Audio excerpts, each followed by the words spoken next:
Então, bom, obrigada aqui pela presença de vocês. Vamos então receber hoje aqui no nosso seminário, no nosso ciclo de seminário da professora Mia. Tive que fazer um resumo aqui do seu lápis, porque ele é um pouco extenso.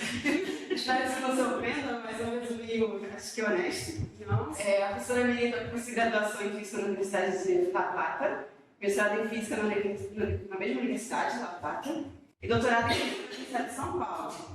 E depois também fez o seu pós-doutoramento na IFT da Unesp. E então ela recentemente virou aqui a nossa professora titular aqui da UERJ, né? Muito prazer.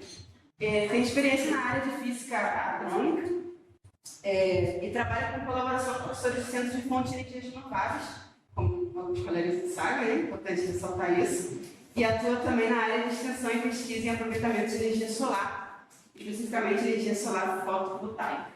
E é um prazer receber você aqui hoje para apresentar o seu seminário para a gente e fique à vontade. Muito obrigada. Olá a todos.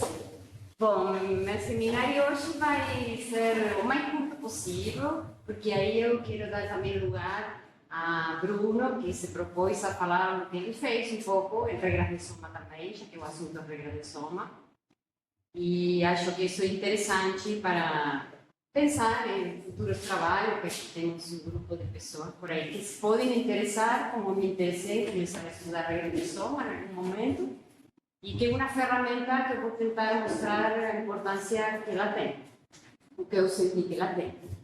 Então, eu preparei em função do memorial que eu defendi recentemente, e que fiz um resumo principalmente disso, da parte que eu fiz de pesquisa e de extensão. Eu vou falar da parte de pesquisa, né?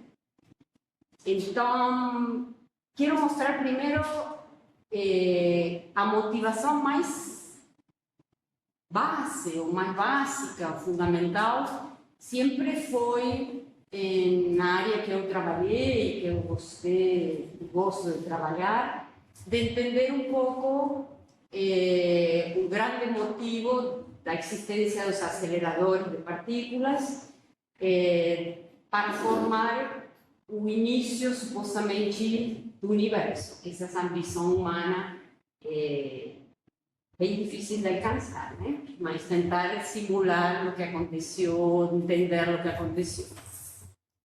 Então, nesses aceleradores de partículas, a gente tem colisões de algum tipo de partículas a altas energias e se produz uma bolota de partículas que poderia ser ou não plasma de quarks-gluons, que nunca se observou até agora. Mas o que se observa são traços nos detectores de processos hadrônicos ou de hadrons, mesmos hadrons que podem ser conhecidos pelo modelo padrão, mesmos, o modelo padrão, por exemplo, pi, rho, tudo, como decaimento de algum outro processo. E à medida que nos aceleradores essas energias foram aumentando e aumentando mais, novas ressonâncias e novos estados foram se encontrando. Então, eu vinha trabalhando, na época que estive no IFT e também na tese de doutorado, em coisas que eram um pouco mais com modelos fenomenológicos que tentavam chegar a altas energias, mas eram modelos um pouco rústicos na minha forma de vista, que são modelos que você já deve ter ouvido falar, modelo de Waleshka, modelo que coloca os mesmos interagindo, hadrons, perdão, os vários interagindo com mesmos, e para agregar o grau de liberdade interna do quarks, é necessário forçar, botar um tamanho do nucleon, forçar com outros modelos.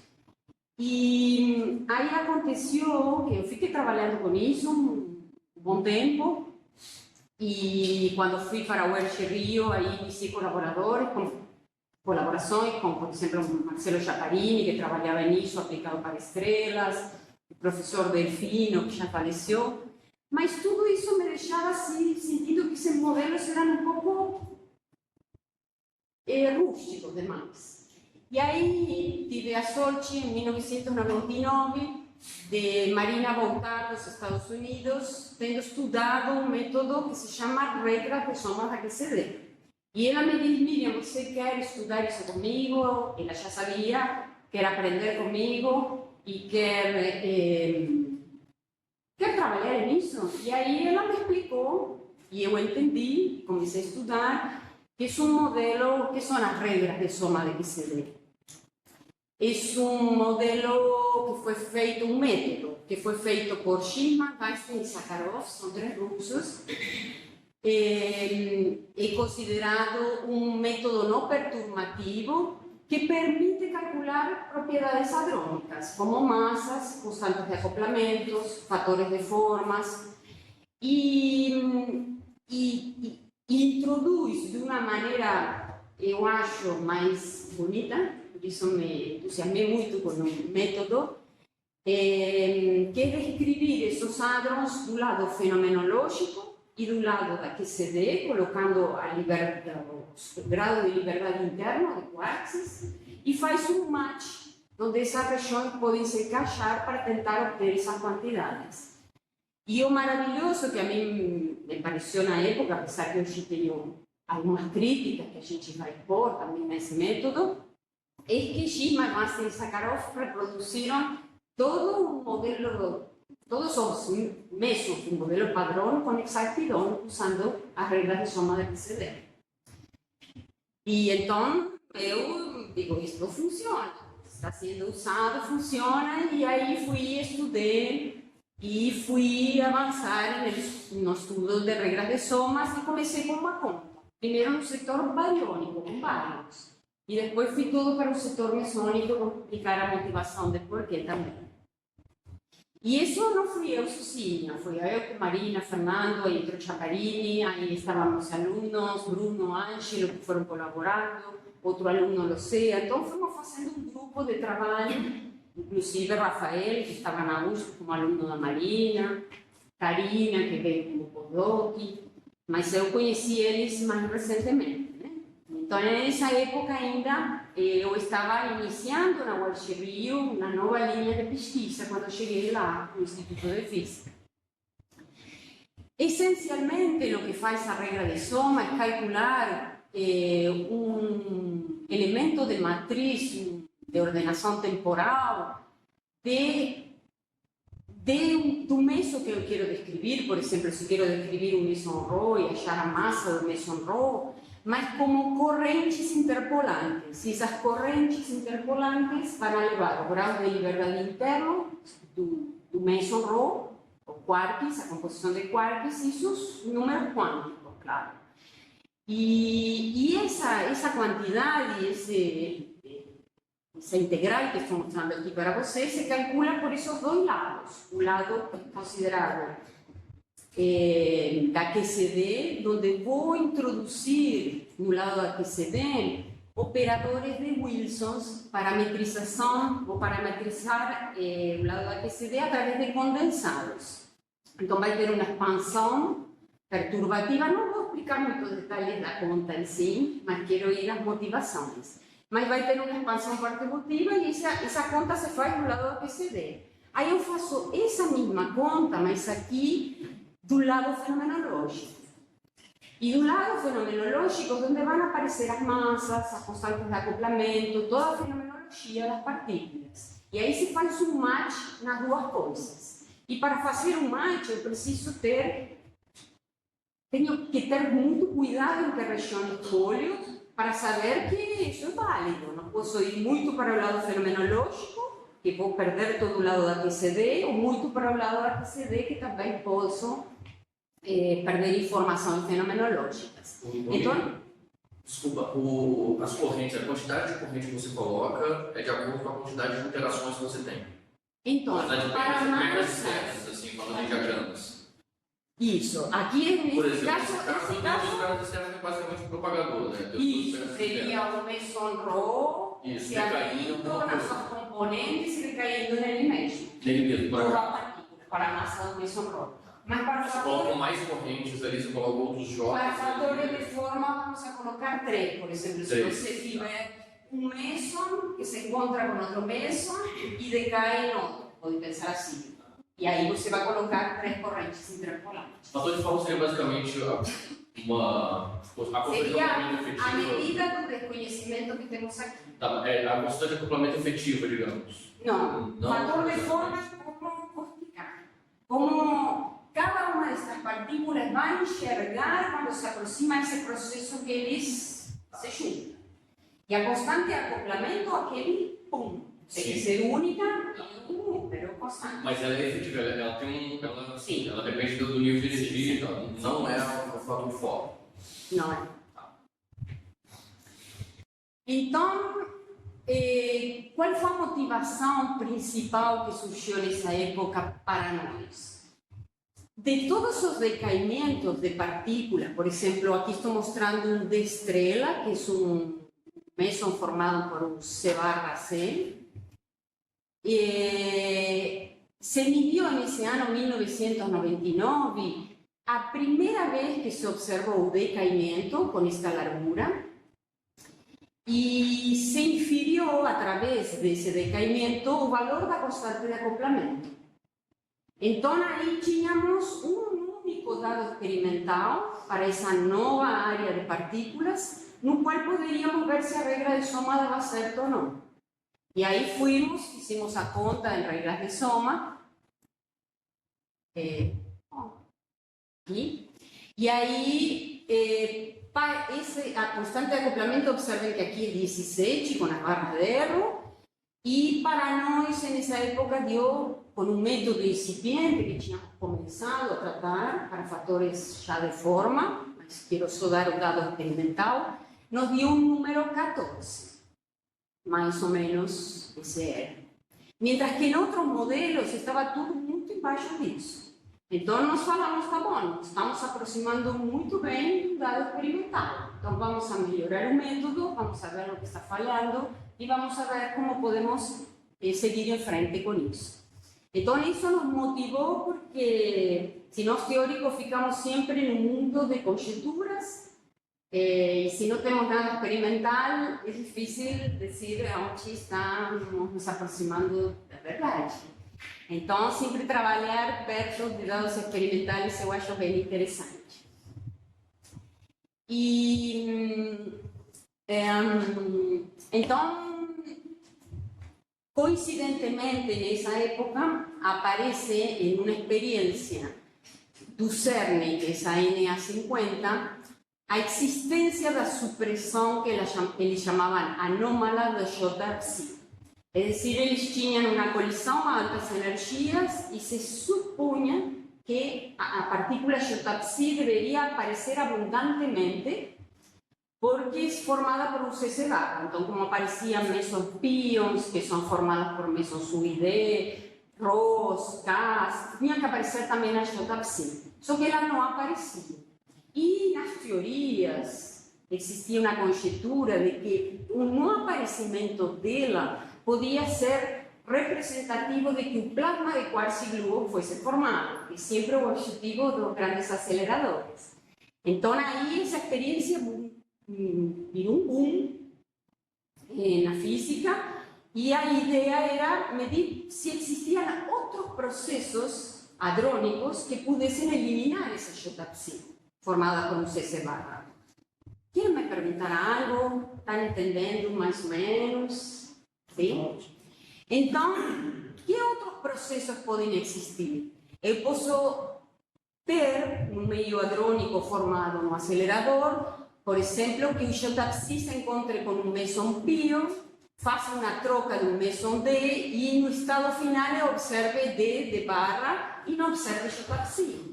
É decir, na própria colisão, o J-psi poderia ser eliminado se ele se encontra com mesons mais leves, que são muito abundantes no meio hadrônico.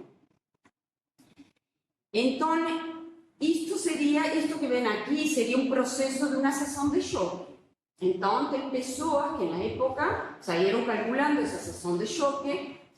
E para eu ter um cálculo fidedigno de qualquer seção de choque, eu preciso ter a seção de choque pontual, digamos, que acontece em cada um destes vértices, vezes um fator de forma. Esse fator de forma vai ser função de Q2 e vai levar a informação do que está acontecendo nessa junção das partículas, certo? E o que se faz normalmente Janine pode aqui comentar, na física nuclear tradicional, eu vou colocar aqui nestes fatores de forma, que também desconheço, coisas monopolares, exponenciais, e vou parametrizar, vou colocar parâmetros, que tem a ver com a escala da física nuclear. E aqui, para estes processos hadrônicos, os caras faziam a mesma coisa. Falaram então, como eu não tenho fatores de forma, que vem de um modelo, eu vou colocar os da física nuclear tradicional e vou mudar os parâmetros, porque para o lado, quando vou a altas energias, vou colocar os parâmetros a mais altas energias. Então, não tinha cálculos de fatores de forma. Então falamos, vamos tentar essa conta. E isso é o que fomos fazer, calcular esses fatores de forma. Eu não vou dar muito detalhe dessa conta, porque aí gostaria que Bruno entrasse. Mas, assim, a princípio, eu queria comentar aqui que esse primeiro artigo que teve dado experimental, como Fungu, na época, chegou a ter muitas citações, porque era um que dava mais certo que os outros. Então, isso foi muito rico, muito importante para o que vínhamos a fazer depois. Porque depois, com Bruno e com Ângelo, a gente trabalhou aqui. Que passou tão rápido? Aqui foi com um aluno de doutorado, o primeiro aluno que eu tive, Alberto Locea. E aqui queria comentar, foi outro fator de forma que calculamos, de uma função de 3 pontos, mas queria comentar algo que tem a ver com nossa instituição. Nessa época, a UERJ Rio não tinha doutorado aberto. Primeiro não tinha mestrado, depois não tinha doutorado. E nessa época, esse aluno queria seguir trabalhando regras de soma, já tinha feito mestrado, e aí eu me cadastrei em outra universidade para doutorar ele. Isso também são coisas que todos nós, às vezes, temos que pensar nessas possibilidades, porque as aberturas de pós-graduações, tudo isso pode demorar um pouquinho, né? Então, nessa época, tive um orientador, claro, que foi o professor Kodama, e fiz a tese pela UFRJ.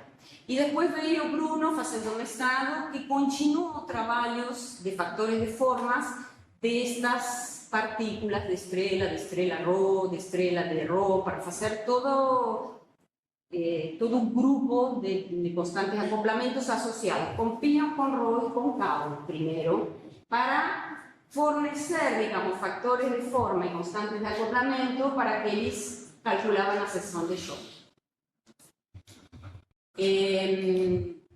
Então, para só deixar claro o que é um fator de forma, que Igor me perguntou, eu tenho aí a interação de 3 partículas e tenho esta bolota preta, que não sei o que acontece, que é onde eu coloco um fator de forma que depende de um momento Q2.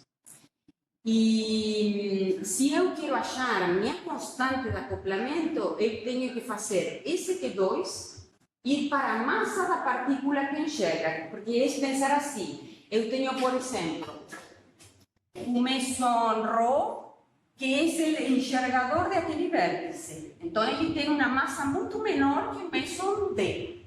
Então, ele vai ver de uma forma. Então, vai ter um fator de forma.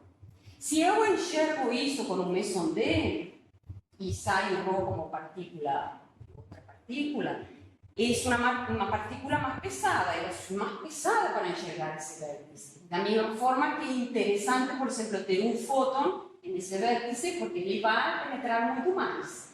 Então, isso vai nos dar fatores de formas diferentes, que nos tem que levar depois à mesma constante de acoplamento, ao mesmo número, ao mesmo valor.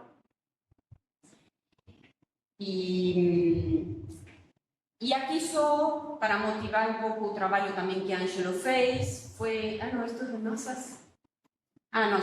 novas ressonâncias que começaram a se observar, novas massas, em experiências onde apareciam os bótons, e então apareciam novas partículas, que aí acho que Rafael, uma pessoa que trabalhou muito nisso, um professor nosso, e apareciam partículas com massas que já estavam fora do modelo padrão. Então, foram consideradas novas ressonâncias, com esses nomes, X, Y, C, DCJ.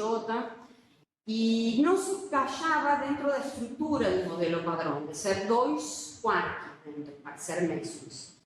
E as massas eram observadas, e aí vieram as conjecturas de que eram tetraquarks, ou pentaquarks, para vários, e aí isso também, para entender o decaimento, por exemplo, desses novos mesons, também se precisam fatores de formas. Então, não vou falar das massas, os cálculos da massa, que isso é algo que o Rafael faz, e eu também fiz, mas vou deixar mais para o seminário do Rafael. E aqui, nestes processos, o X pode decair em um D de estrela, que intercambia com outro D, mas vai ter um processo no qual eu preciso aqui a constante acoplamento do fator de forma. Então, se eu suponho que existe um modelo que o X é observado com essa massa e finalmente eu vejo um J-taxi, um ρ, eu vou estudar esta seção de choque precisando de fatores de forma e constantes de acoplamento. E aí isso também nos deu um leque de dados experimentais de novas ressonâncias para calcular fatores de forma. E aí abri uma função 3 pontos de um D, abrindo esses pares de quarks, outro D0, este é um D estrela, D0 também entrando, e aqui o ρ saindo. Então, nesse processo, posso ter 3 fatores de forma diferentes. Um que vem do D estrela enxergando, outro que poderia vir do D enxergando o vértice, e outro que poderia vir do ρ enxergando o vértice. Então, nós achávamos que assim tínhamos 3 fatores de forma que nos davam mais informação para ter menos incerteza para achar a constante de acoplamento 1. Não vou entrar aqui em detalhes, porque Bruno vai falar, então popularizo. Se quiserem me perguntar algo, aqui são... Depois que passamos, a gente fez muitos trabalhos em todo o sector harmônico primeiro, todo o que se associa com CC barra. E depois, com Ângelo,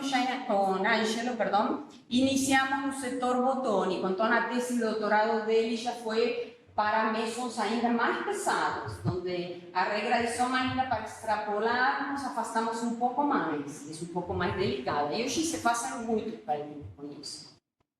E aqui já tenho algumas colaborações que eu iniciei com Karina e com Bruno, seguimos trabalhando, que foi já quando estamos aqui na FACH, de alguns mesons que calculamos, que inclusive Bruno perguntou se era desse, né? Isso, é dele. Vou pular fatores de forma e deixar o Bruno falar, pode ser? Mas só porque o cálculo, ele é o especialista, vai ser interessante que ele fale, certo?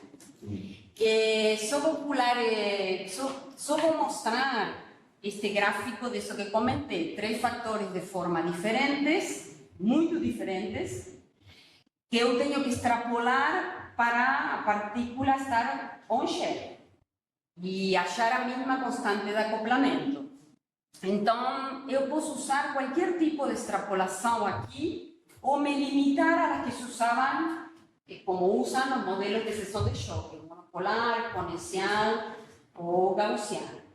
Agora, se eu usasse, por exemplo, eu vou fazer essa crítica bem forte aqui, essa gaussiana vai ter um pico e para chegar aqui me daria um valor totalmente maluco. Então, esses são um dos problemas da regra de soma. Como extrapolo para me aproximar ao valor da constante de acoplamento, porque a regra de soma só é válida em uma região de Q2 maior que 6, maior que 1. Né?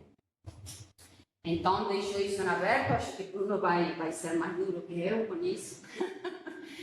E a questão é que de tudo isso resultou que fizemos muitos cálculos, obtivemos uma sistemática no cálculo, fuimos melhorando o cálculo, tanto em incerteza como em usar as 3 partículas para ter 3 fatores de forma, que é uma coisa que comentei. E aí terminamos escrevendo um review onde mostramos que temos uma certa sistemática que acontece no sector harmônico, pelo menos. Então, essa sistemática conclui que a coisa aparentemente está sendo, dentro de todo, bem tratada. Se eu usasse os fatores de forma, os constantes de acoplamento, as regras de soma, a única saída para pessoas que calculam essas sessões de choque, na teoria, é usar SU4. E SU4 bota em pé de igualdade a massa dos 4 quartos, U, D, S e C. E isso não é verdadeiro. Então, também temos conjecturas de falar, bom, de onde isso serve, né? Mas a gente também sempre fez uma comparação com o SU4. Resumindo, aí estão os problemas. E aqui só falo um pouquinho de massas. Que nessa produção dos votos se produzem esses novos mesons e a gente pode calcular as massas, onde aí usa-se funções 2 pontos e não 3 pontos. Então, também não vou falar muito disso, mas a questão é, por exemplo, para essa partícula Y 4140, já acho que fizemos juntos, Rafaela. Essa? Sim? É uma conta bem de Rafael esta. Essa partícula pode ser considerada como um dipolo de 2 mesons, um desestrela e um desestrela barra.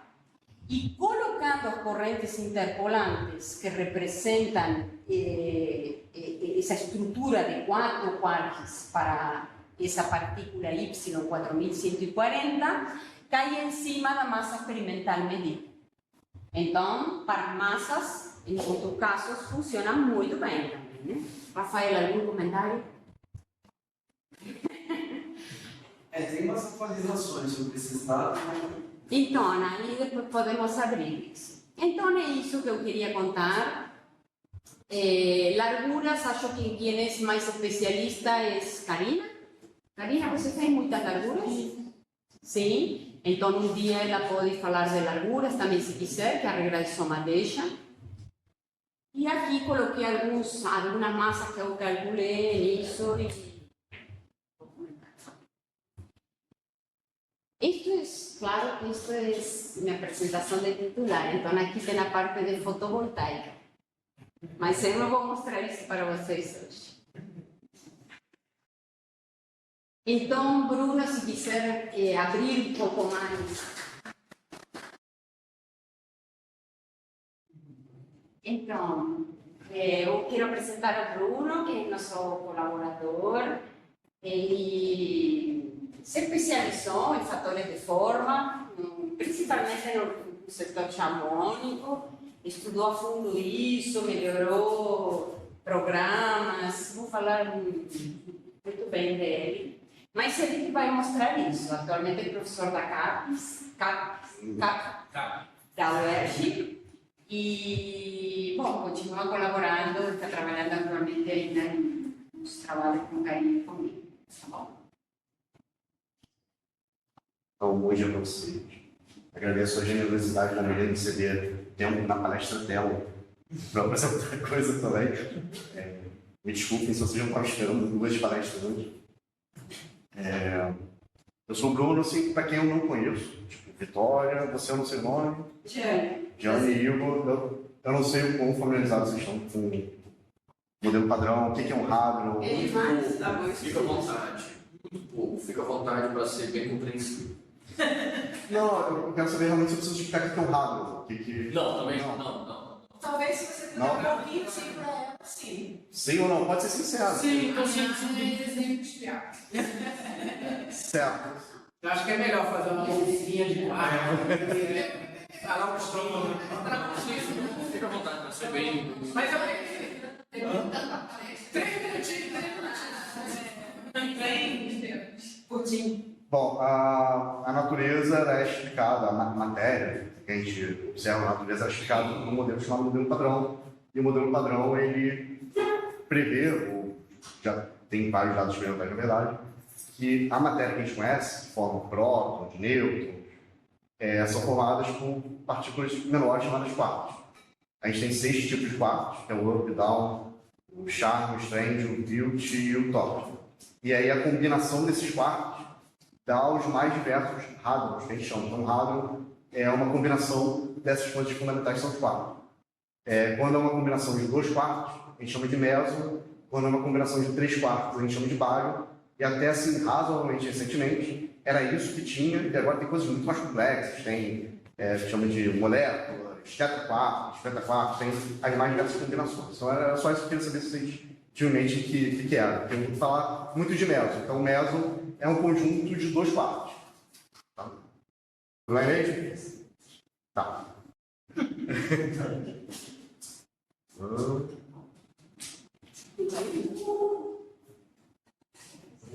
Tá bom, Está aqui. foi. Bom, então, quando a Miriam me falou dessa palestra hoje, eu falei, Miriam, eu não posso me comprometer de maneira alguma para preparar alguma coisa para hoje. Então, realmente não estava previsto que eu ia falar hoje até ontem. E aí eu falei para a Miriam, eu consegui preparar alguma coisa que foi uma colagem de apresentações anteriores minhas. Então, o Perdão Karina, por exemplo, que estava na minha defesa de tese, vai ver coisas iguais, não é só parecidas, são iguais. Então, eu tinha preparado uma parte bem introdutória, que a Miriam já falou bastante, então vou passar rápido por isso.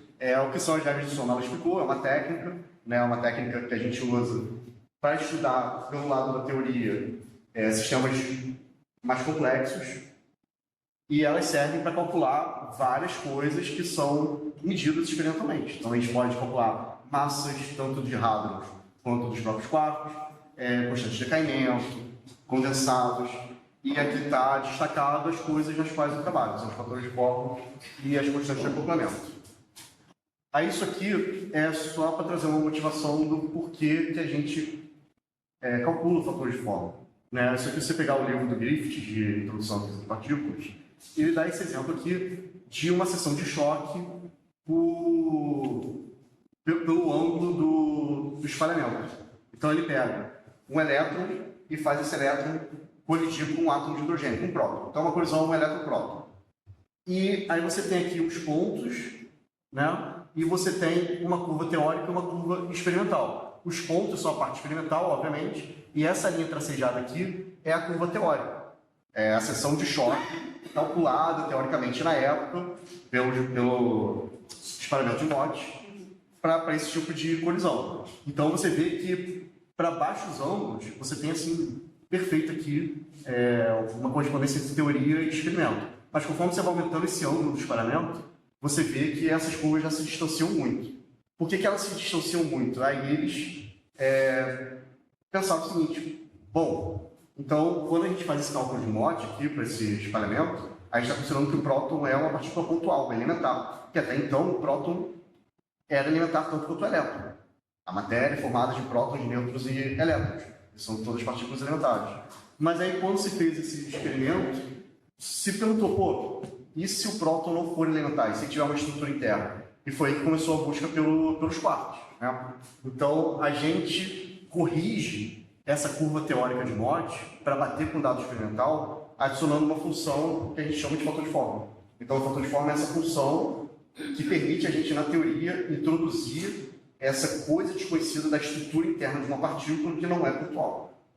Tá? Então, esse é o fator de Forman. Então, a gente tem aqui, vocês todos na aula na graduação, com certeza nas aulas de mecânico, quer que seja, vocês falam, o carro é uma bolinha, né? A vaca é uma bolinha. Depois do que você está estudando, você reduz aquilo a um ponto, né? Para ficar mais fácil de estudar, para você não precisar se preocupar com a extensão daquilo, com os componentes internos daquilo. Então, se o seu problema é só de translação, você não se preocupar com rotação, enfim. Mas o mundo real é mais complexo. Então, o próton, ele não é exatamente pontual. O próton, ele é formado por algumas coisas, que é o caso de um núcleo de átomo, né? Então, o núcleo do átomo não é exatamente pontual, ele é formado de prótons e nêutrons. É a mesma coisa com o próton em si e com o nêutron em si. Então, a gente passa desse estudo pontual, que é uma aproximação válida, a gente viu que funciona até certo momento, para uma coisa mais real, mais próxima da realidade, adicionando essa função que a gente chama de fator de Forman. É uma função do quadro-momento ali, carregado pelas partículas. Tá? Preciso falar aqui que é a seção de choque? Preciso falar aqui a seção de choque? Em 2 segundos. Seção de choque é quando você pega uma coisa e choca na outra. essas coisas podem se quebrar e saem vários pedacinhos. A seção de choque vai te falar a distribuição desses pedacinhos, onde que eles vão, num ângulo sólido. Tá? Bom, aqui está o que eu estudo de fato. São vértices de interação entre 3 métodos. Então, eu tenho aqui um conjunto de 2 quartos, outro conjunto de 2 quartos, outro conjunto de 2 quartos, são os métodos, e eles de alguma forma estão interagindo entre si. Pode ser uma interação que de fato existe, que possa ser mensurado, ou algo virtual, como um dos diversos diagramas que a Miriam mostrou, como esse daqui, por exemplo. Né? O decaimento de fato aqui é eta em 2 métodos vetoriais. Tudo que está aqui dentro não é de fato mensurável diretamente. Né? São coisas virtuais que estão acontecendo até esse cara de fato se transformar nas partículas que são o estado final do decaimento. Então, o que a gente estuda, que eu estudei com a Miriam, são essas interações aqui, sendo elas de fato mensuráveis diretamente ou não. Então, aqui um exemplo de motivação, ela já mostrou, é que quando a gente vai estudar esses estados exóticos, são os hadrons que não são pares de quarks ou trios de quarks, que, como o Rafael falou, o Y4140 já se tem certeza do que é, né? Mas na época que eu estava no doutorado, ainda tinha só conjectura. O que ele era? Ele era uma excitação, um estado molecular, o que era? E aí, dependendo da conjectura que você fazia, esses vértices apareciam para você explicar o decaimento que o Y apresentava no meso JPsi e no φ. Então, a gente tinha aqui 3 quantidades que eram necessárias, que era preciso a gente conhecer, 3 constantes de acoplamento aqui, que explicavam cada uma dessas interações, que era preciso conhecer os valores numéricos para que os teóricos pudessem fazer os seus cálculos e ver se batia com o experimento. Então, o papel aqui era vários teóricos tentando entender algo que era observado experimentalmente e que a teoria não explicava até então. Então, eles faziam as hipóteses e, para calcular essas hipóteses, era necessário as contas que a gente fazia, os valores das contas que a gente fazia. Aqui são alguns dos vértices que o grupo trabalhou. Tá? Aqui tem vários outros tipos do ângulo que não entraram aqui, eles não estão no review, o review fica mais no setor charmoso, mas aqui tem vários vértices que eu não participei de um desses aqui, são a Miriam, com a Marina, com o Fernando, etc. Mas o Ângelo fez um monte com K, DS, DK. Essa estrela TK. Fez uns 3 ou 4 que não estão aqui, e aqui são os que de fato eu trabalhei. Comecei aqui no The Estrela Terror, esse foi o meu vértice do mestrado, e atualmente a gente está aqui, que a Karina falou ontem, hoje, que a gente recebeu o DOI finalmente. O verdinho. O DS. O verde, desculpa. Sim. O verde é o que está aceito e saiu o DOI hoje, e o vermelho é o que ainda está para ser publicado, porque o trabalho foi iniciado, mas algumas pessoas não seguiram ainda dele. Não vai ser certificado onde o Estava com o Ângelo. Estava com o Ângelo, está gravado, estava com o Ângelo. Enfim. Então, esse slide aqui é só para mostrar. Tá. Esse slide aqui é só para mostrar que o grupo trabalhou pra caraca já desde que a Miriam entrou nessa área em 99. Muito trabalho.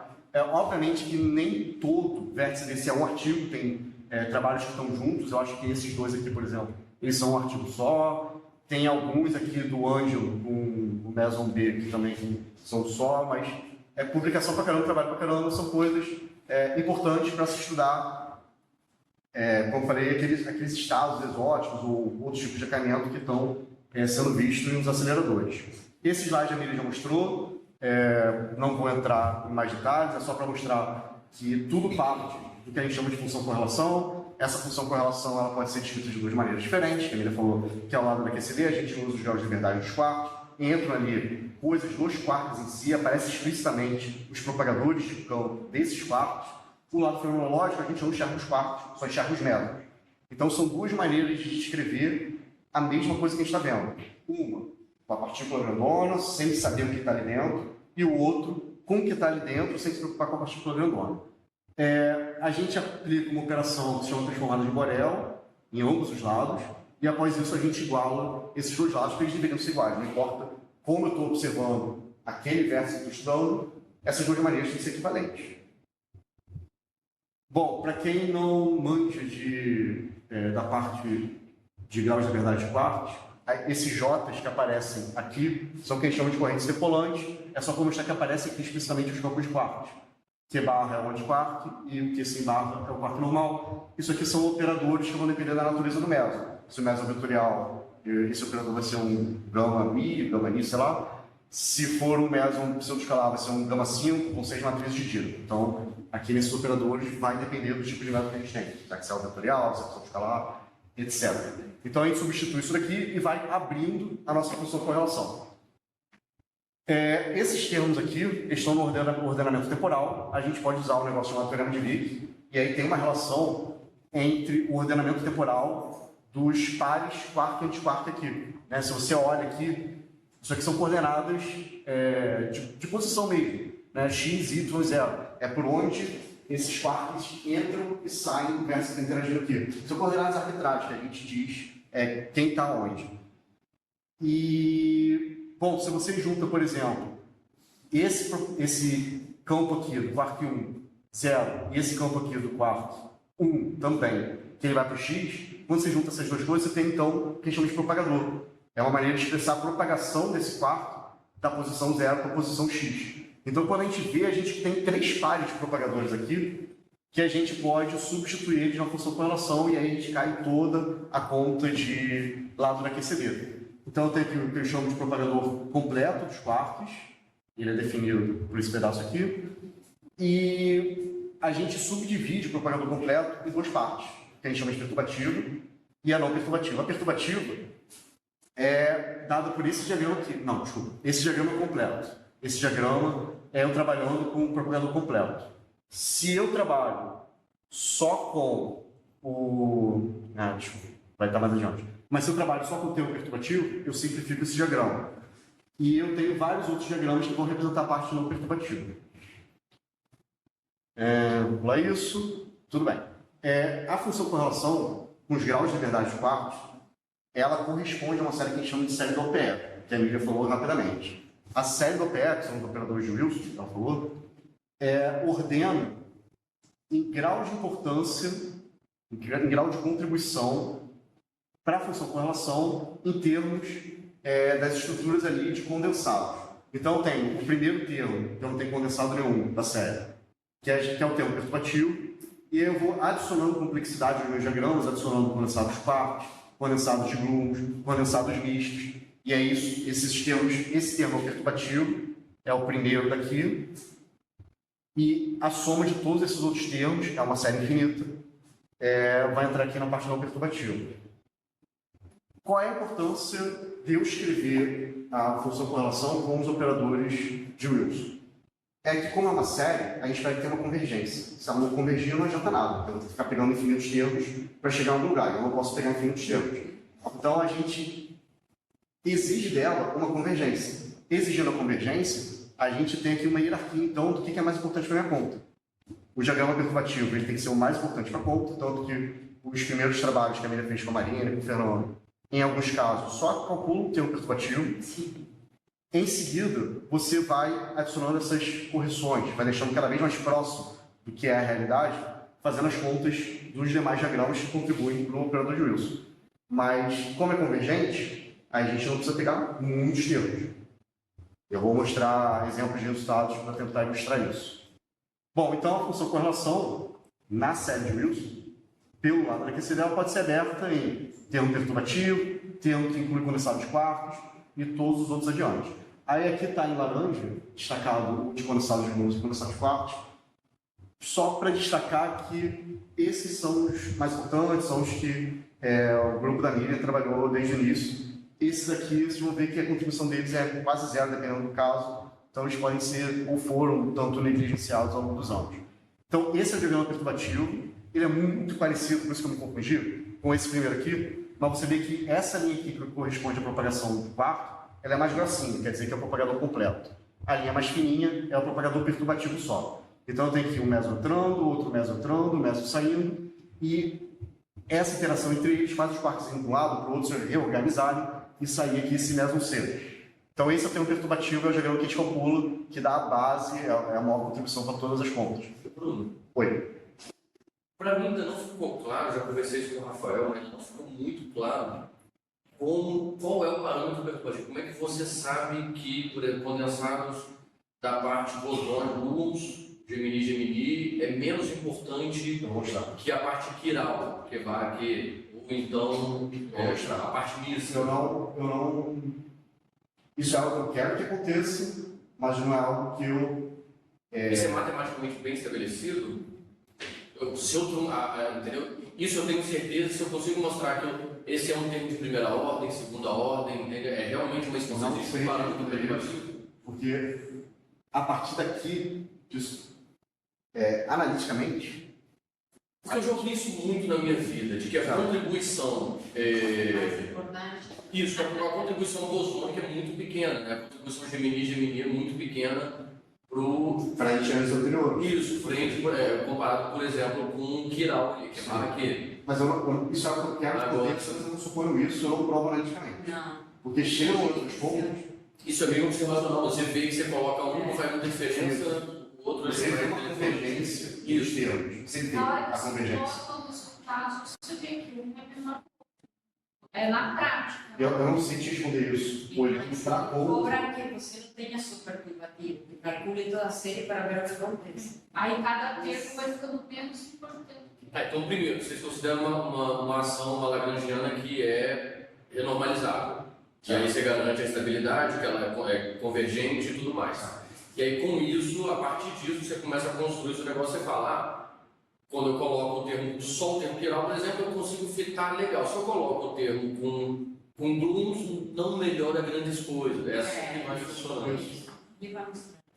Tá. Então, chega a partir daí das contas, a partir do momento que eu botei os propagadores, resolvi o máximo que dava. No caso dos fatores de forma, aí eu não tenho certeza como é de massa eu acho que é um pouco mais simples.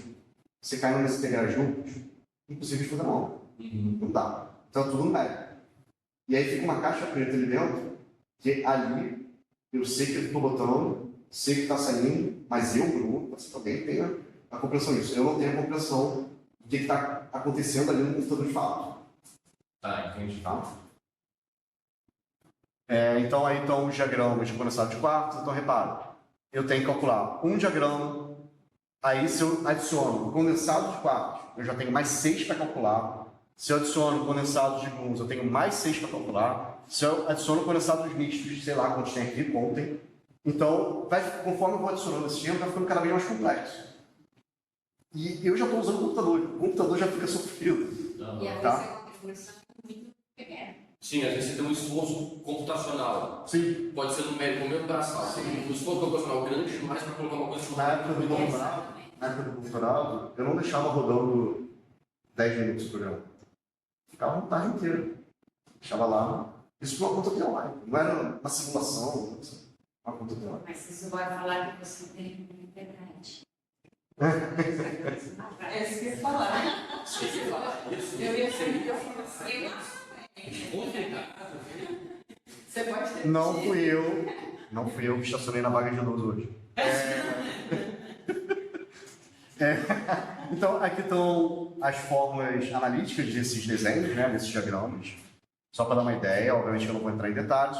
Dando um exemplo, então eu tenho aqui a função correlação do lado do QCD, já estão aparecendo aqui os propagadores no espaço dos momentos, eu resolvi a integração lá que tinha da função correlação, e aí vamos supor que eu quero calcular esse diagrama condensado de gluons aqui para o quarto Q3. Como é que eu faço essa conta? Eu pego os propagadores da tabelinha, substituo aqui e vou abrindo essas contas até onde dá, resolvendo esses traços. Felizmente, já dava para fazer até a parte de resolver traços, essas matrizes todas, algebricamente no computador, então me facilitou muito também enquanto estava estudando. Bom, isso é o lado da QCD. O que é o lado fenomenológico? Não olhar para os quartos, olhar para os mesos. O blocão meso, aquele conjunto de 2 quartos. Quando você faz isso, você tem esses elementos de matriz, o lado fenomenológico vem lá da lagrangiana, então esses elementos de matriz não aparecem à toa. Cada elemento de matriz desse vai depender da natureza do meso. Se é um meso vetorial, ele vai ter um valor que vai depender de uma constante de decaimento desse meso. Se ele é pseudo-escalar, de outra constante de decaimento. Então, cada tipo de meso, cada natureza de meso, você vai considerar um elemento de matriz um formato específico, isso é tabelado também. O importante é o seguinte, quando a gente faz essas substituições de elementos de matriz aqui na função com relação ao lado cronológico, a gente separa ela em duas partes. Você tem uma parte que a gente chama de polo e tem uma parte que a gente chama de contínuo. A parte do contínuo é onde estão as excitações desses métodos. O polo é o estado fundamental desse método, é o que eu quero estudar de fato ali. Não estou interessado nessas excitações. E aí, por que é importante separar? É só para mostrar para que serve a cara da transformada de Borel, dane-se isso, mas qual é a importância dela? É que uma vez que eu sei que o lado daqui se dá uma série, usando a transformada de Borel, eu aumento a convergência. Eu suprimo alguns daqueles diagramas. Então, eu simplifico a conta. É isso. Então, eu elimino diagramas e aumento a convergência pela natureza dessa transformada. Vai aparecer, por causa dela, esses termos que tem aqui vão virar exponenciais e a exponencial decai mais rapidamente.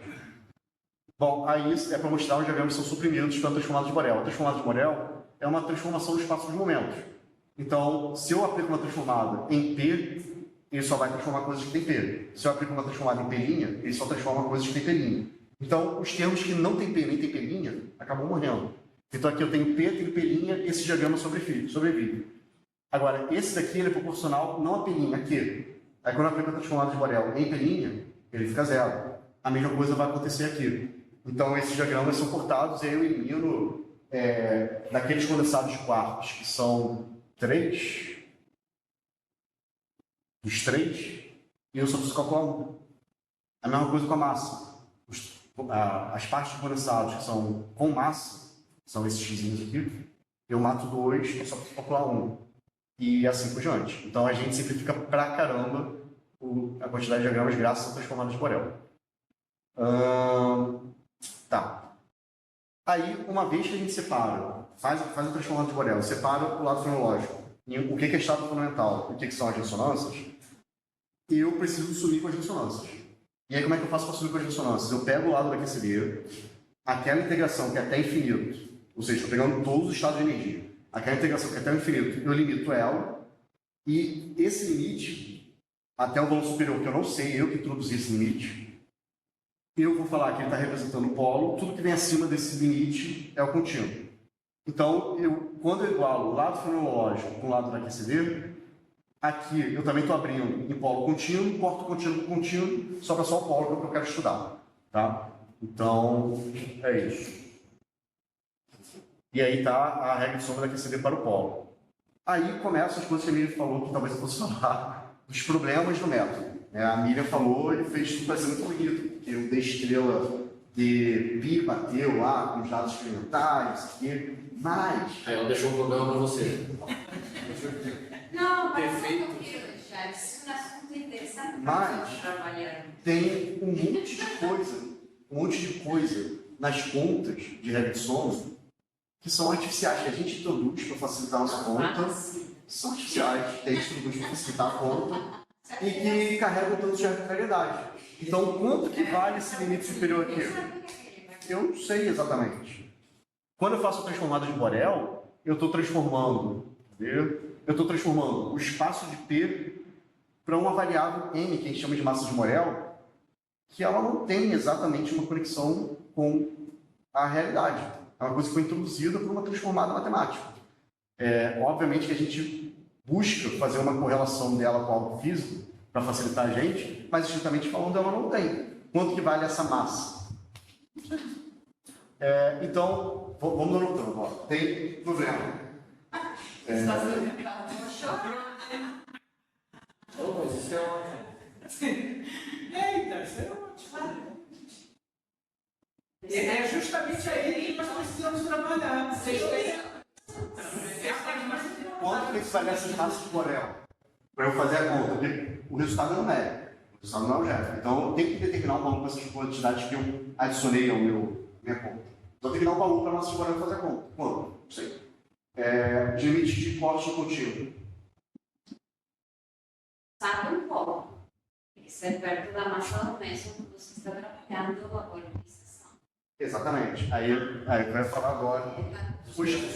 Os limites de corte do contínuo, eles têm uma janela mais fisicamente compreensível. Porque se eu estou querendo cortar os estados citados, esses valores aqui de energia, eles têm que ser inferiores ao primeiro estado citado daquele meso. Então isso eu sei.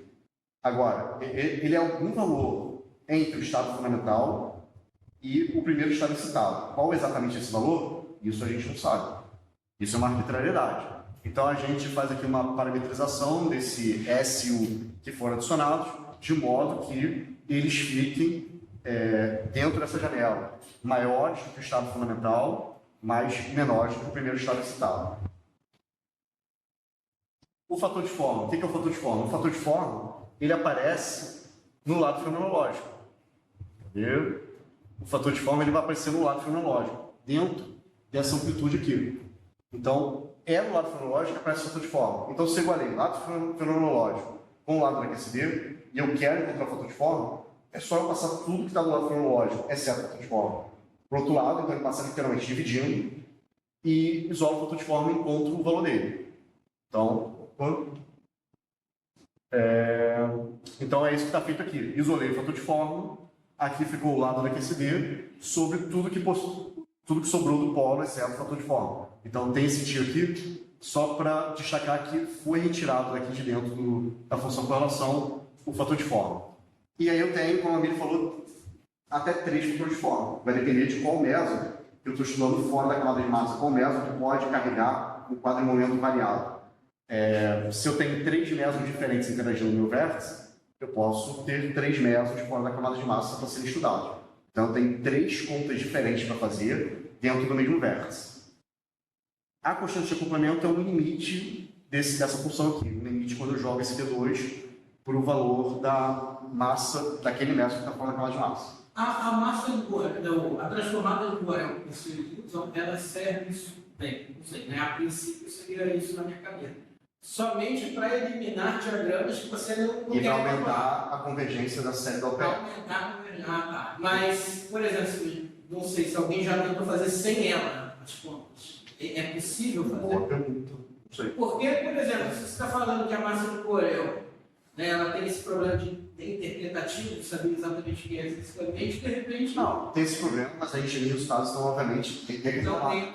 Tem solução para isso. Entendi. Vai chegar no caminho. Tá? É algo que as pessoas batem quando não conhecem regra de sombra. Tá? Não, mas dá para fazer sem, não. Dá para fazer? Dá, mas você tem efeito de outros Mas o mate não fica consistente, né? Não fica consistente. Eu acho que o termo polo ser maior que o contínuo, talvez seja mais complicado. Se quiser. Então tá, mas acho que o problema é maior. Igual a Miriam falou, Vai ser uma convergência, né? Depois você ficar definindo a massa, você é um dos critérios para pegar aquela região onde eu posso. Você pega essa região para poder fazer um mate, se não está pegando qualquer região. Pegando todas as funções que você está fora. Entendi. Ela delimita. Mas aí eu acho um pouco crítico, porque se, tudo bem, pegando várias contribuições, pode ser que você pegue contribuições não coerentes, fora da região. Fora da partícula que você quer considerar. Isso. Agora, com a transformada de Borel, fica parecendo que você criou um mecanismo para poder ajustar o valor que você quer. Sim, galera. Tem contribuições que vai com potência de 1 sobre Q2. Instant, vamos ter muito efeito na PCD. E a transformada de Borel elimina. A Borel elimina também isso. Não é só uma. Critério de convergência. Não é só isso. Tem outros efeitos de cancelamento que trazer jogada Para eliminar.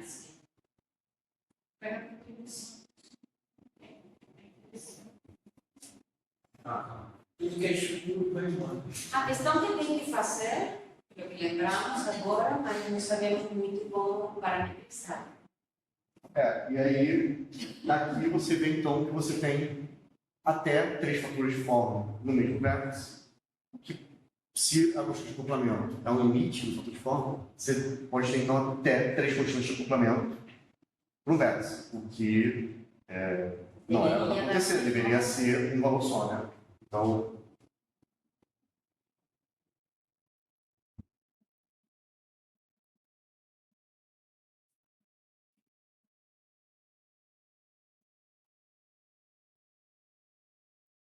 muito bem. Aí sobre a transformada de Borel.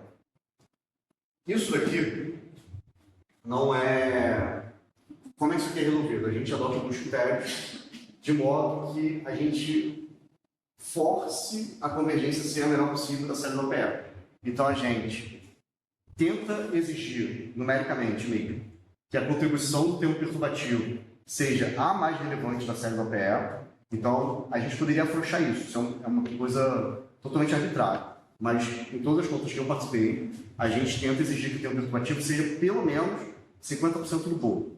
50% do bolo. Então ele é o mais importante. A contribuição do polo também tem que ser menor. Ela não pode ser 100% da minha conta, porque senão eu não vou ter nada para cancelar lá com o lado cronológico. Então eu não posso deixar também o polo dominar toda a conta. Eu preciso ter um pouquinho de contínuo na minha conta para poder jogar para o outro lado e matar aquelas coisas que eu não quero, as excitações. Então, isso daí gera uma restrição para a massa de Borel, que continua não me dando um valor de massa de Borel. Vai me dar uma janela de massa de Borel. Tá? Então, por exemplo, se eu faço a conta de fator de forma para Q2 igual a 1, isso aqui é um trabalho que a gente fez de JPC da SDS. Para Q2 igual a 1, eu tenho que, isso tudo aqui seria uma janela de Borel válida para esse estado de energia. Aí aumento.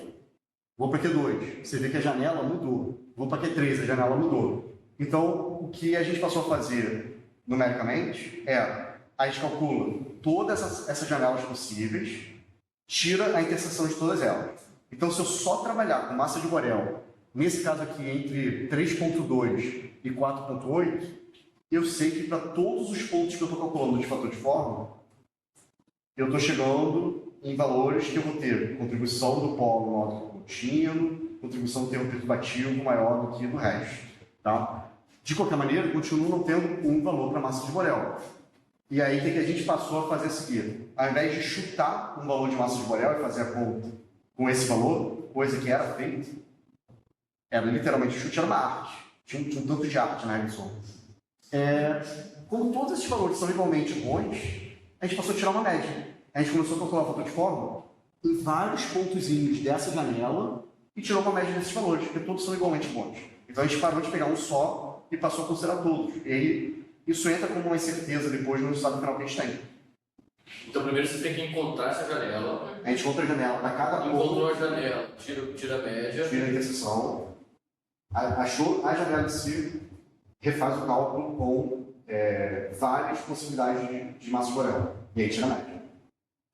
E olha a estabilidade, não tem que ser questão. Isso. A massa de Borel, ela também tem um critério de estabilidade, porque se a gente introduzir isso aqui artificialmente, se não é algo que estava ali na função correlação, não era para a função correlação depender disso daqui. Então, se a função correlação ela varia com o valor da massa de Borel, isso não está fazendo sentido para a gente. A gente espera que seja uma coisa flat, independente do valor da massa de Borel, naquele ponto de Q2, o fator de forma tem que valer tanto. Então, a gente busca essa estabilidade também. Se a gente encontra uma janela que respeita aquelas condições, mas ela não é flat, ou muito flat, é porque a gente não vai conseguir, a gente considera que não vai dar para fazer a redução ali. Tá. A janela de Borel também varia com os S superiores, com os limites de corte do contínuo. E aí, a gente tem uma janela com limite de corte, mas é a mesma coisa. Qual o valor de limite de corte que a gente encontra? Então, o que a gente faz a gente, quando eu falo a gente, é o programa. Esse programa fica rodando um monte de vezes. Ele faz várias integrações duplas, um monte de vezes, para tirar um monte de média e ver com esses. Então, ele achou. A gente acha a massa de Borel e os limites de corte, chutando vários valores de limites de corte. Aquele valor de combinação de SU que levam a janela de Borel mais estável é o valor que a gente pega para usar na conta. Coincidência ou não, esses valores do delta que entra no SU, eles acabam girando sempre em torno dos mesmos valores de acordo com o meso. Então, se o meso é JPSI, essas deltas vão valer da ordem de 0,5 GeV. Se o meso é mais pesado, B, eu acho que chega a 0,7. Enfim, vai depender do meso. Aí a gente usa o ANSATS, é que eu falei que a gente tenta linkar essa coisa matemática com algo físico. Então a gente também, uma coisa arbitrária, o ANSATS. Esse é outro problema. Oi? É um outro problema. É só porque eu estou me perdendo um pouco aqui no objetivo das coisas. O objetivo é calcular o Fator de forma. ponto final. E a gente já sabe que isso aí vai depender da massa do Borel. E vai depender. A questão é que tem que ser estável, a questão é que não pode variar tanto. Isso. Então você fica variando as suas escolhas de limite de integração da parte do polo, Isso. certo? Certo. Para poder ficar analisando as escolhas da massa de Borel e você vai pegar os intervalos que variam menos. Isso. Não tem como parametrizar isso, matematicamente, de forma a você minimizar e tentar realmente encontrar uma região de estabilidade, uma região... Eu não sei, eu sou o cara do tentativo. Eu estou tentando fazer bem? Não. Mas é uma pergunta muito a gente tem 5 da área. Sim, sim. 6, não sei quantos. Essa foi a solução que eu encontrei. Falei, é porque eu fiz faculdade É semelhante com o problema que você apresentou para a gente sobre o caso da massa. É. Entende? Só que lá vocês conseguem parametrizar e encontrar uma região de estabilidade. Aqui a gente está falando de fator de forma. Parece que não existe esse mesmo critério. E não teria como desenvolver? Pode ser. Eu ia perguntar se tem um caminho inverso também, que às vezes tem gente que trabalha com sensibilidade experimental com essa barra de erro. E aí, não sei como eles fazem, mas você pega aí a estatística bayesiana e usa essa barra de erro para, dentro do seu formalismo, encontrar certos limites de parâmetros. Estou chamando de massa variável de parâmetro livre. Mas aí não me adianta muito, porque pelo menos eu não vejo utilidade nesse caso, porque o experimental já tem. Eu quero descobrir se algo teórico bate com aquele experimental. Eu não quero forçar o teórico a ser igual ao experimental, entendeu? Eu entendo essa parte, mas de todo modo, bom. Porque é bem parecido mesmo. Lá no caso também tem uma transformação, onde aparece aquele tal, e aí, entende? É bem... É que o procedimento matemático é semelhante. Então, Então, são dois parâmetros. Apesar que a ANSATS junta um só, vira um só. Porque senão, ao invés de ter um ponto de equilíbrio, você teria uma região de equilíbrio, Um plano, né? uma superfície. Sim. Então aí é mais difícil, mas não, um pouquinho mais complicado, mas a gente bota isso no computador daqui a pouco, antes não isso. não é nada. Se tiver essa estabilidade, ela não vai aparecer. O ponto é esse. Mas porque é interessante, precisa realmente, assim, para poder você ir para um congresso e apanhar pouco, ter algum critério, né? Precisa. Tá, desculpa, mas é só para entender, porque eu estava perdendo um pouco o objetivo. O objetivo é calcular, e aí, portanto, depende mais caro. Eu acho que a ideia aqui não é... A ideia aqui eu acho que é realmente cada um trazer para a sua maneira de pensar, para a sua área, né? O trabalho dos outros, né? Então acho que a ideia de ser mais vocês é por aí, né? Então, ó, super pertinente isso, obrigado.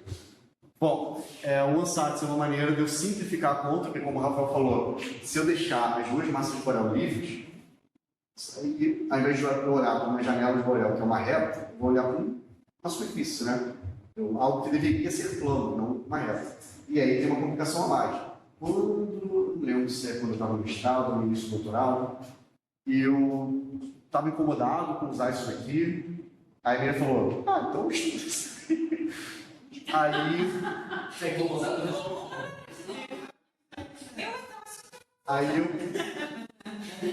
Aí eu, por exemplo, tentei, ao invés, se você escrever matemática no livro, a matemática no livro, é como se tivesse uma equação de reta, né? Você passa o n ao quadrado para cá e você tem o n ao quadrado escrito como uma constante vezes outro parâmetro. E aí eu estendi, falei, vamos deixar ser uma reta de verdade mesmo. E aí vamos ver, ao invés do A ser fixado pelas massas, vamos deixar o A livre também. O resultado foi que se ganha muito pouco com isso, sem trabalho computacional ferrado. Você está estudando agora em 2 dimensões, não tem nenhum ganho sentido para resultado fazendo essa generalização. Então, me convenci de que era suficiente mesmo isso aqui. Mas Pode. Bom, e aí, essa última questão aqui, então eu estou mostrando como que a gente foi resolvendo cada uma dessas perguntas, né? Então, eu já falei dessa. E as três constantes de complemento, a gente aproveita o fato de que elas deveriam ser iguais e exige que elas sejam iguais. Então, a gente, quando apresenta no resultado final aqui, a constante de complemento é 5,6, isso aqui vem de uma média das três constantes de complemento. E, melhor ainda, quando eu exijo que as três constantes de complemento sejam iguais, eu consigo ter mais certeza sobre o ajuste de curva. Aí deixa eu ver se o slide, o próximo slide mostra isso. Bom, aqui eu vou mostrar isso no próximo slide. É só um caso particular, é que eu falei que a Karina não estava vendo repetido, isso foi parte da minha tese. Eu estudei o JPC-DS estrela DS, uma das coisas que eu estudei na tese. Então aí estava no início da conta. Eu tenho 3 casos off-shell, por isso que eu peguei ele, e eu peguei ele que os resultados são bonitos. Então aqui está, por exemplo, a estabilidade da janela e o quão relevante é cada termo do OPE.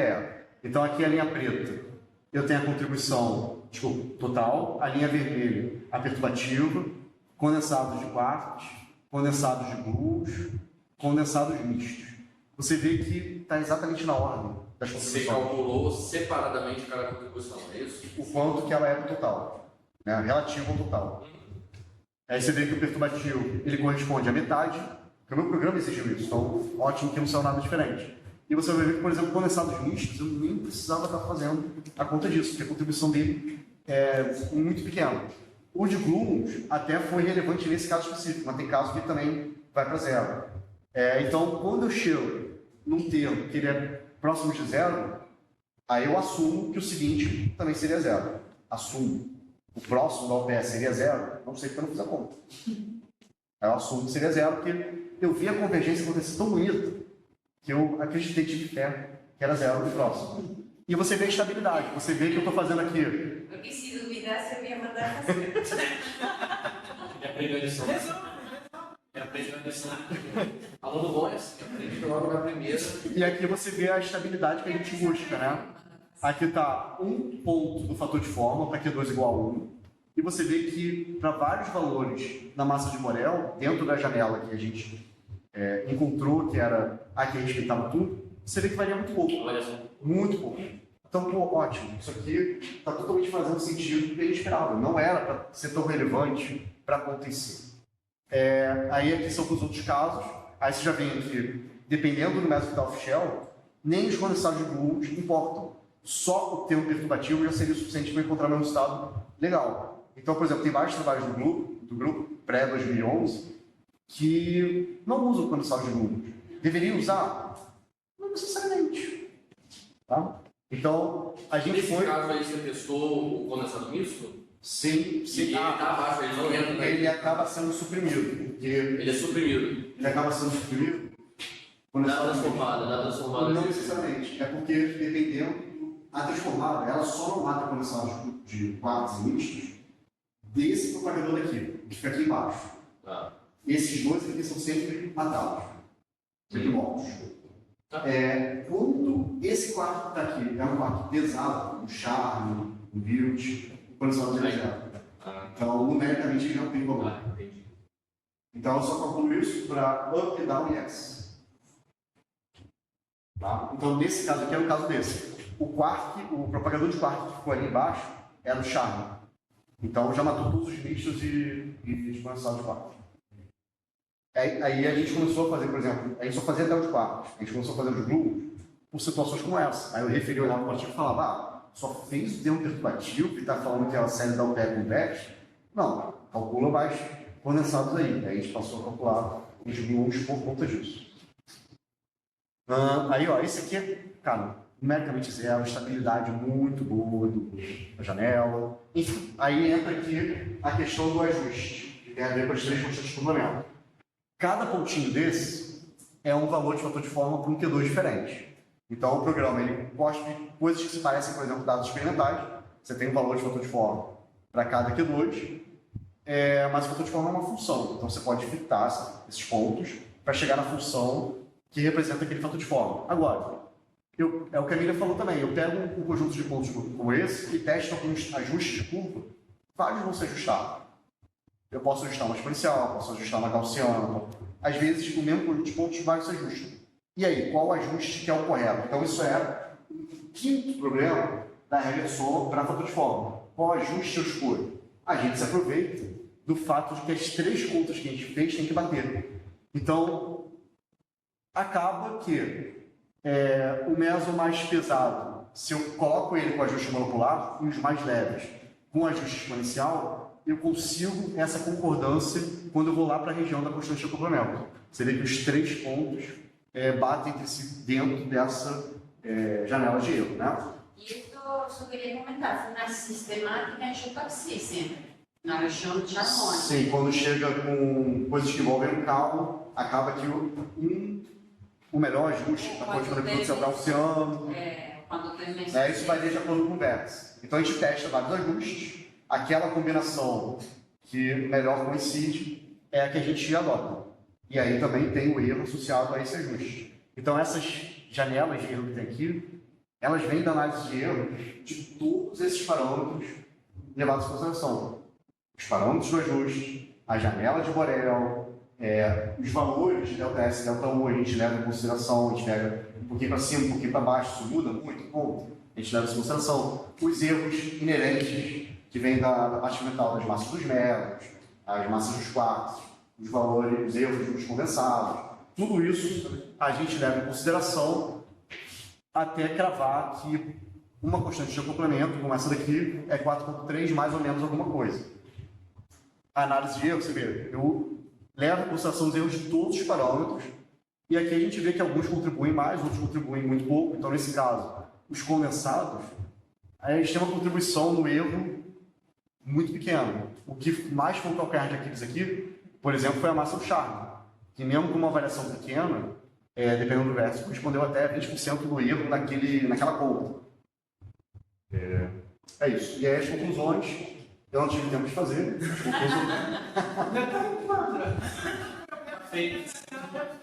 As conclusões que seria muito bom ter mais gente pensando sobre essa problemática para deixar cada vez mais sólida a técnica das regras de soma. É isso.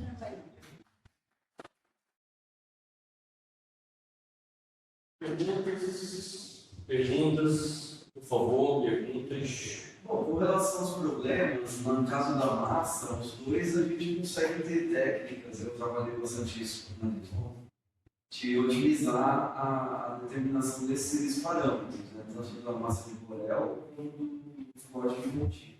Então, talvez aplicar isso para fator de forma é bem interessante. Que técnicas são? Seria para a massa, a gente encontra, por exemplo, para a massa de Borel, no cálculo da função de 2 pontos, a gente encontra regiões em que a massa está no mínimo. Você vai encontrando regiões de mínimo. Vai cortando cada vez. Então, mas para otimizar a massa, Isso não você vai faz numericamente também. Você olha o gráfico e a gente vai fazer você pintou, né? Não, mas aí é um método de otimização matemática, você minimizar. Você tem uma função massa pelo parâmetro e você minimiza. Não, mas ele fez vários testes. E foi encontrar um menor do que o nosso. Se você for fazendo a conta para vários valores e pegou o menor. Não, mas não é nem o menor, é estável, de estabilidade. Você vê, por exemplo, a massa, no caso, ela tem massa de Borel puro, menor ela vem, explode, né? Chegar a valor pequeno, ela vai atingindo o valor, só que ela não cai indefinidamente. Ela atinge o valor, começa a subir e tem N2 grande. Então, esse ponto de estabilidade não seria essa técnica. Porque nesse caso, Isso é melhor da chão. Isso é uma outra forma de definir a janela de Borel. Sim, interessante. E a mesma coisa do contínuo aumentando, e acho que você já deve perceber isso também, que chega uma hora que aumenta tanto que ele vai mudando o valor. Né? Você pode ir aumentando indefinidamente. não está aqui o gráfico de contínuo. Pelo menos isso é o que a gente observa na massa, tá? A gente não vai Quando depois se estabiliza, ele vai tender. Sim. Vai tender como se fosse Ah, uma o valor, assimptótica. sim, acontece. Mas é claro que esse valor assintótico não poderia ser tomado como valor ideal, porque a gente, embora a gente bate jogando nas tralhas fora, sempre fica alguma coisa. Então, esse valor assimptótico não seria interessante confiar muito nele. Agora, o terceiro ponto é da vida, né? Três estados, cada um vai chegar ao vértice de um jeito. Mas é porque eu botei ele ali, porque o primeiro trabalho que ele fez, ou mostrou, que é o de estrela de Via, só fez um fator de forma e ele tirou bastante complemento. Sim, isso foi o método. E aí eles melhoraram isso. Falei, vamos calcular todos os fatores de forma que dá, achar todos os fatores de forma que dá, para a gente ter mais certeza que o valor que a gente está encontrando é tão próximo, né? Senão você tenta qualquer curva, mas de qualquer jeito. Não, com certeza, esse jeito é bem mais, né, mais elaborado do que fazer só com um. E também porque é tão euclidiano, né? Euclidiano vale qualquer coisa, né? É o meu trabalho. É o meu trabalho. No mundo de quanto de vara. É tipo querer entender a função de onda. Mas aí no Ansatz, o Ansatz é chute, é noção, todo mundo faz a aproximação. Não vejo nenhum problema. E aí o problema é quando tem essa informação muito grande, no caso de Exato, mas aí eu faço os outros lançados. a massa do mesmo. Eu acho que quando vai para mim são mais pesados, a coisa fica mais problemática. É muito pesado isso. Claro, porque você vai ter a operação aqui, você tem que extrapolar para achar a constante complemento cada vez mais longe. Fica muito longe. Aí eu via os trabalhos que eles estão fazendo, fator de forma, tudo, eles usam para extrapolar polinômios geométricos. Um monte de parâmetros. Que E cai aí eu me no pergunto problema. qual é o sentido. Aí eu venho a minha contribuição para essa parte, que é Ótimo, porque é moderno, eu nunca tinha pensado. IA, o quê? IA, se ferrou. E como faz?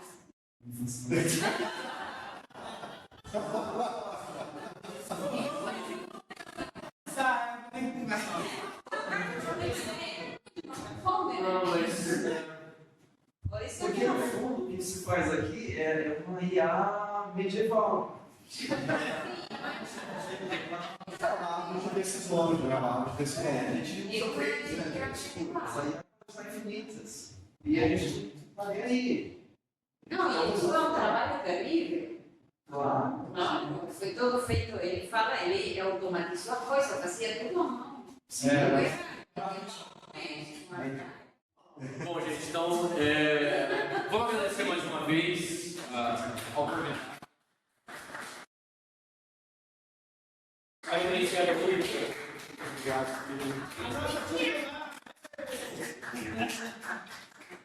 Os reservas.